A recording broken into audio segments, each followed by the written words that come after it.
Alex Jones's Destiny roast. Oh my God, bro. I know people are like, hey, we shouldn't be talking about these dudes, these losers or whatever, but like, I have to watch that. That segment is so amazing because Alex Jones is actually like, I mean, he's a monster, right? But God damn it, dude, he is such a fucking legendary talent. Like, he is a generational talent as an entertainer. This is a consistent position I've held, and I think a lot of people know this about me. Like, from a pure entertainment standpoint, Alex Jones stands alone, okay? He stands alone. He is his own guy. And I always used to say back in the day that we as a society are unable to appreciate him and enjoy him as like an entertainment figure. Like, if he was supposed to be a parody, he would be amazing, right? He would be the greatest parody of all time. But the problem is we're too stupid and we believe him. Do you understand? Like, we have failed.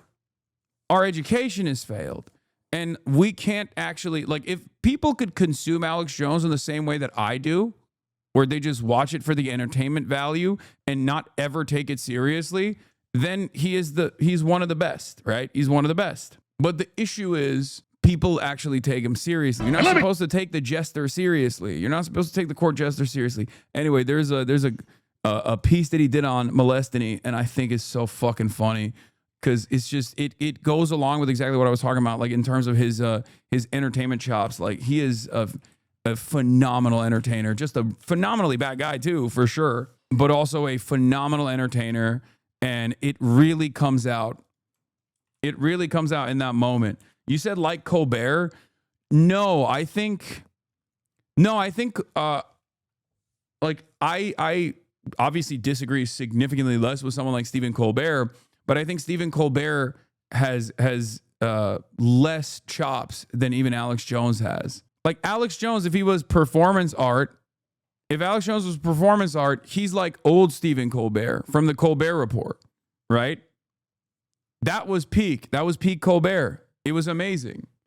But even then, I think Alex Jones, if you see him as like performance art, you think that's something even different than that. Does that make sense? And I'm not alone on this because early on, yes, someone already brought it up, but he was in A Scanner Darkly and numerous other works of art. When he was on his like public radio show, a lot of directors and a lot of people actually saw exactly what I see in him, and they thought he was like an amazing. Yeah, Linklater literally also participated in a lot of fucking Alex Jones glaze. Like, he put him in A Scanner Darkly, and I think he was in another thing too. He was in two Linklater productions, I think. Was it in Waking Life? Yeah, Richard Linklater's also from, what is this? Oh, he made one on me too? Yeah. Oh my God, he did make one on me. I love him. God, fuck, man. He is so sick. I love Alex Jones. It's so hard for me not to be appreciative of him. I'm just going to start off with like one of the many different ways in which like Alex Jones is a fantastic entertainer. Let's take a look. I tell you, I've been taken up to the third heaven. I've been jacked into the big plan. I've seen it. I can't even compute all of it. It's so fantastical. You have not seen nothing. You ain't heard nothing. You ain't smelled nothing like this. I don't have words to tell you. But I tell you, anybody tries to get in the way of the incredible plan the big guys got for us has got me pissed, and I'm just begging to stay on the team, man. Just put me in the game, coach. Whatever you say, coach. I know I'm weak. I know I'm pathetic. Man, you're amazing. I'm so lucky you made me. What do I do, Bob? Like a hunting dog, man. Just take me out of the house. Just turn me on them. Just tell me what I got to do. Tell me how I serve you. Tell me what I can do for you right now. He's just... like, this is one of the best. This is one of the best, like, Wow Mao edits of all time. It's one of my favorite edits of all time in general. Obviously, he's not talking about Mao here, but it doesn't matter. In my mind, it does. It's like, it lives in my mind permanently, alongside, it lives in my mind permanently alongside the Donald Trump saying, "May Allah awaken the people to the evil doings of Israel and the United States." And then the Lisan Al Gaib plays right after. Yeah, I mean, here's Alex Jones in A Waking Life. City Hall, death and taxes. Don't talk about politics or religion. This is all the equivalent. By the way, this is a Turkish channel. Dünyalılar. He is an American hog libertarian, and a lot of OG American hog libertarians had an anarchist streak. Like, they recognize a lot of the same things that we recognize, which are true, right? As far as like the duopoly and a bourgeois democracy never really evening out for the average Joe, for the working class American, and basically tugging along with this endless profit motive, endless profit seeking madness that ends up using and abusing the average worker all around the world, and even in the United States of America, right? So they see all of that stuff, but then because they don't have any materialist underpinning to build this analysis off of, they turn around and start imagining good bad dynamics, as liberals often do, like it's a fucking Marvel movie, and they believe that there is like a real evil out there. If they're also Christian, they can also like add some themes from Christianity in that same vein, where like there are demons around us, right? There's true evil out there. I've never been a committed believer that there is anyone that is like truly evil. I believe that people are capable of doing evil things. People are capable of doing bad things, but they are ultimately still a byproduct of their circumstances, of their material conditions. They're just responding to the stimuli that is presented to them. These guys don't feel that way, where they think there are irredeemable evil forces out there and also good forces out there. And because that's their worldview, because of liberalism being the monoculture in the United States of America, and certainly all around the world as well, they have to seek villains. And always, the historic villains have always been Jews. So in many circumstances, like, Alex Jones can basically mystify the ultimate enemy being Jews, to say they're lizard people, they're interdimensional vampires, or whatever the fuck. But like, it usually just loops back around to that. Okay? Anyway, bad person. But my assessment on this has always been the same, which is that this person's entire life and their social development and their upbringing is the reason why he behaves this way, is the reason why he has these opinions, is the reason why he's doing this shit, and not a consequence of like being born as like the spawn of Satan.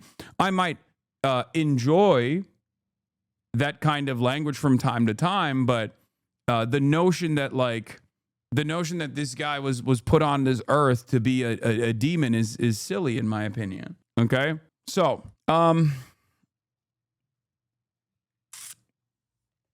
where were we? Oh, so yeah, we got Alex Jones. But why am I talking about Alex Jones? The reason why I'm talking about Alex Jones is because Alex Jones has done a piece on Destiny that I thought was really funny. Apparently he did one on me as well. I didn't even see that one. But so in different circumstances, you would be evil, potentially. I mean, I had the best possible way to be that, right? I had all of the social constructs to be that 100%. Born to a relatively affluent family in Turkey, and had all of my needs met for the longest time. Never had to worry about finances ever when I was growing up until like the age of 18. I think I am, of course, a product of my material realities, for sure.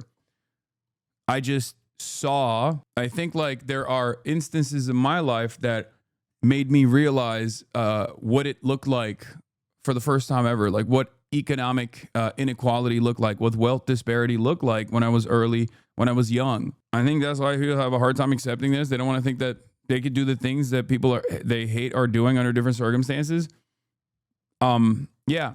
So was it really American healthcare that broke you? No. I like my first, I mean, obviously I had a solid foundation in terms of like empathy first, right? Empathy first, caring for other people, things of that nature, things that we like, teach our children, right? I was fortunate enough. And I think that was, I'm very lucky for that because my parents are awesome. But beyond that, I think like the way that I experienced whiplash going from a private school to a public school in Turkey and seeing that wealth disparity in real time, I think was a real wake up call for me early on, where I was like, why is this happening? Like, this doesn't make any sense. If your family was nationalist in Turkey, would it have been different? Chatter, you are so American. Every Turk in their heart is a little bit nationalist, a lot more than the average American is. You do not know what patriotism is. America's religion is capitalism. America's God is capital. Americans are too capitalist to understand what nationalism looks like elsewhere. Okay? You do not know what you say. There is a reason why I say a lot of things out here on this broadcast as an American citizen and as a Turkish citizen. A lot of things that would immediately make me public enemy number one for a lot of Turks. And yet they still have a sense of pride in their hearts. Because as a Turk, I get to be one of the top content creators, one of the top political commentators in the United States of America. So even when Turks despise what I have to say about the Armenian genocide or Kurds or any number of different things, they still deep down inside have a sense of pride. In many ways, I understand Zionism a lot better for this reason as well. They're not equivalent. My mom is getting mad at me because she's hearing what I'm saying. These are not equivalent things, but it is a different kind of nationalism. Okay? Alperen Şengün said, throw the Greeks in the sea. He did. That's a classic Turk moment. Is it like Pan-African nationalism? No. Pan-African nationalism is a anti-colonial endeavor. Turkic nationalism stems from thousands of years of mythology built together, and also the Ottoman Empire and stuff. It was always Turkey with the obviously post World War I, inception of the Turkish nation state.